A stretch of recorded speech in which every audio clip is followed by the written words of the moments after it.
So let's talk a little bit about your gear. Why don't you tell me about your guitar and maybe some other instruments? Oh yes, you have? this is the Gibson Studio Songwriter. I love this guitar in the studio. It does have a very warm sound plugged in. It's just naturally without bells and whistles. But one of my favorite live guitars is the J45.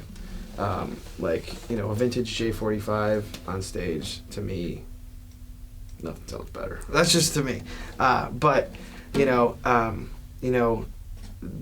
funny thing is, I really don't. I can play electric guitar. You play one, you play the other, but they're not the same. No, they're and not. people will ask me, like, why don't you play an electric guitar? It's just not something I do. It's not something I don't. I love the electric guitar, but for me, it's just it's that wood, it's the strings, it's the sound, it's the warmth. Like, there's something about that for me, and that's why I've got I have a Breedlove, I have an old Takamine. I've got some cool guitars. What was your first guitar, other than your dad's? Oh guitar? God, this is embarrassing. It's not embarrassing. It was a Carlo Robelli. Okay. If you're familiar with the Carlo Robelli, it was like $99 at Guitar Center, and I didn't want my dad's guitar because I had to be careful with it. Yeah. I hated that. Not that I didn't want to take care of my stuff, but I was like, I felt so like nervous playing it. But he did get it restrung for me and everything. But it was that Carlo Robelli. It was just like cheap guitar, but it was a great guitar for what I was like. I'm like 14 years old, like whatever. Okay. And my dad's like, all right, well, let's see how serious you get about it. Yeah. And I was like, okay. So then once I started getting good at it, then my dad's like, let's go to the store, and then we got ourselves what was it? It was a Washburn, I believe. Was it a Washburn? I don't remember. But it was a 12-string. Oh. My second guitar was a 12-string Wow. guitar because I liked it. I liked ambitious. I liked the sound of it. And then after about 3 months, I was like, this sucks tuning this, and then I moved on. God, I've had so many guitars, it's crazy. And then I had an Ovation, an Applause. Mm-hmm. I remember that was it. I had one of those. I had one of those. Yeah. It was red and had little leaf. Okay. It leaves on it. And then my first like serious guitar was probably like this one. Mm-hmm.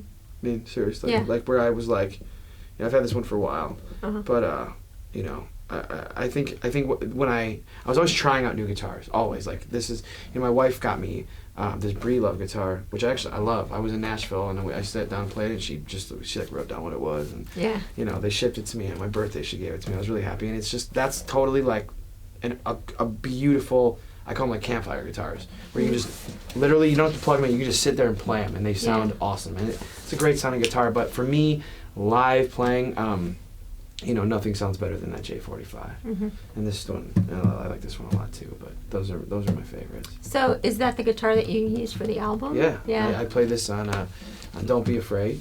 Mm-hmm. I got a lot of them, and I used the J45 a lot, and there's a lot of songs on there that I didn't necessarily go direct in, we just mic'd it, we did because I like that sound.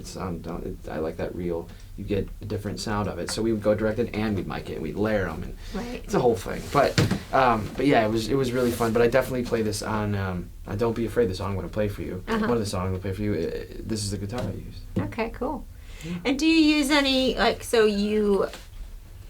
do you use any effects with it or anything like that? I have my standard tuning pedal. Everyone's got that. But it's funny. Like I've never. You're it's pure guitar. I don't know why. I guess I just a good guitar, it stands alone. Yeah, a good guitar plugged in is all I really want, or all I need. And when I'm on stage, I do some percussive stuff. I've got like my stomp boxes and my kick drum thing. I got like this hand sonic thing I've rigged up to sound like a drum. It's pretty cool. But yeah, and alternate tunings. I mess around with stuff like that. I was going to ask you about that. I bring a couple guitars up on stage with me. I got alternate tunings and I mess around with that. And as a kid, I actually learned a lot about that from Johnny Resnick. He's like crazy with some of his tunings and stuff. And I just always loved it. Ben Harper, there's those those awkward years, and where you're like 15 and 16, you're like, what are you listening to? And I listened to everything from like I mean, everything, like, you know, from Nirvana to, like, Pearl Jam to Ben Harper to Dave Matthews to, like, the list goes on and on and on. Radiohead, like, I don't even know how many times I played that record. But I will say that, you know, it always came down to just the guitar. For me, it was always just, like, I liked it. And then, like, and I spent so much time practicing and just sitting by myself with the guitar that, like, when I put an effect in it, I was always like, I'll turn that off. Like, you know? And now it's just kind of what it is, you know? Okay.